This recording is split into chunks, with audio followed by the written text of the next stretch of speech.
Welcome back. Our next guest, Michele Wolff, is a naturopath, lecturer and author, and the topic we'll be discussing is, are irritable bowel symptoms curable? Welcome, Michele. Hi, Megan. So, what is the cause of irritable bowel symptoms? It can be many causes, and I'll also just describe the symptoms because they can be very varied. So, irritable bowel is a broad term that can cover alternating constipation and diarrhea, bloating, excessive wind, and pain and cramping in the gut. You know, some people may be diagnosed with irritable bowel and tend more to constipation, others may have diarrhea, so there can be several different symptoms involved. Yes, it's definitely curable once the cause has been found.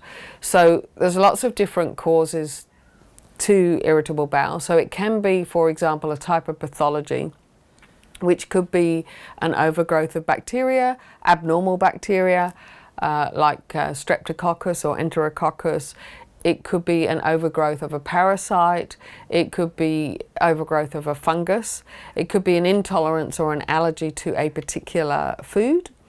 It can be simply stress that causes it, or a lack of a nutrient that is used up due to stress, like magnesium, which is a relaxant to the gut. And it could be due to a lifestyle where there's, for example, a truck driver who sits for hours, or somebody that has a lot of shift work and they're changing hours. That can cause problems with the gut and a lot of discomfort and bloating. And it can be something more serious that needs to be investigated. You know, like people can have bloating when they've got ovarian cancer. That's an extreme example, but these things are not to be overlooked. So I would normally ask a lot of questions to define what I think that the cause is. And there can also be a problem with the upper digestion. So if somebody's not producing enough digestive enzymes or bile from their gallbladder or hydrochloric acid, or they've got small intestine bacterial overgrowth, which is higher up, then that can lead to irritable bowel symptoms as well. So it's quite varied, but they can all be cured if they have the right medicine. So irritable bowel is curable?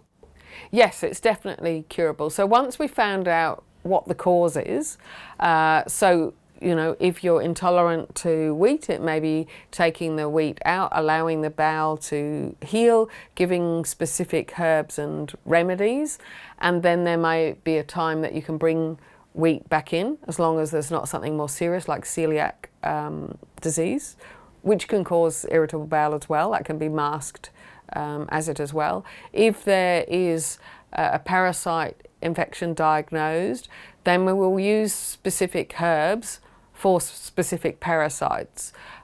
So we may use wormwood or garlic or Artemisia annua, black walnut. There is a pomegranate. There's a whole range of herbs depending on which parasite there is, and the herbs need to be tailored by a naturopath. I wouldn't go out and take them yourself, because it's a certain amount of meals and the prescription is quite defined.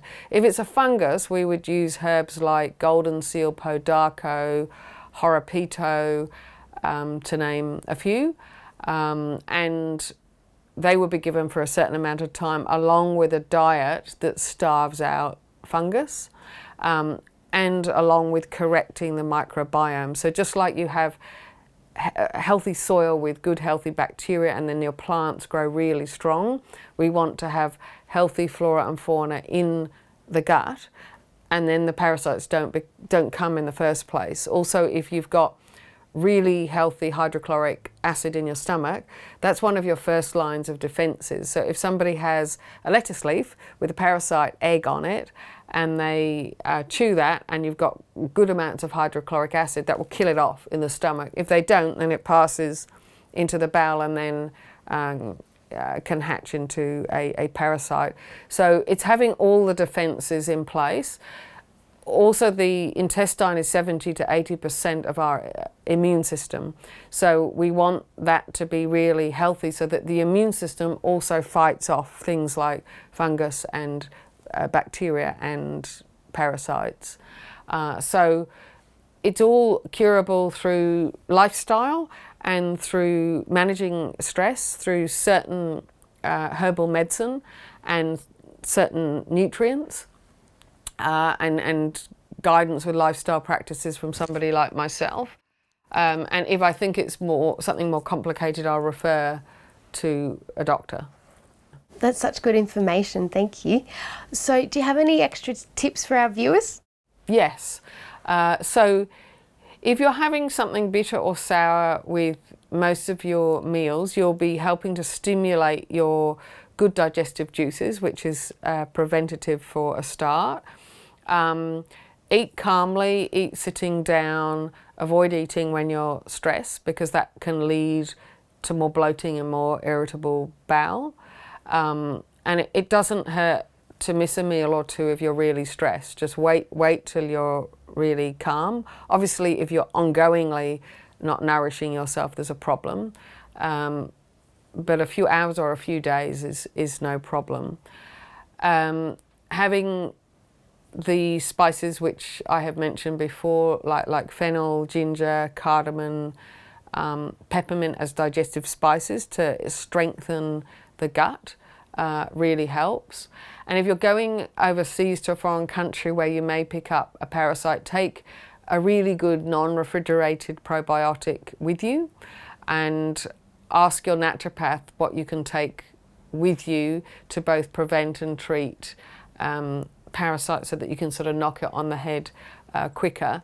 And then if you're living a healthy, balanced lifestyle with good food, lots of rest, good fluid, healthy relationships, then your own system will be in balance to ward these things off. Sometimes it's when we get out of balance that we get more prone to things like irritable bowel. That's such valuable information, Michele. If you'd like to know more about Michele Wolff and irritable bowel symptoms, please go to Michele's webpage on our website, healthwellbeingandlifestyle.com.au. And after the break, we have another interesting guest with another interesting topic.